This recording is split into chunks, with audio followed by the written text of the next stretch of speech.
Hey guys, I just got done installing a hot water commercial lock and bar boiler, and we ran new 10-inch venting going to the chimney.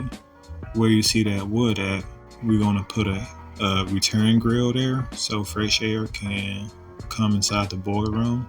Two new shut-offs at the bottom, so if we ever have to do something around the boiler, we don't have to drain the whole system. The expansion tank that we use is a floor mount,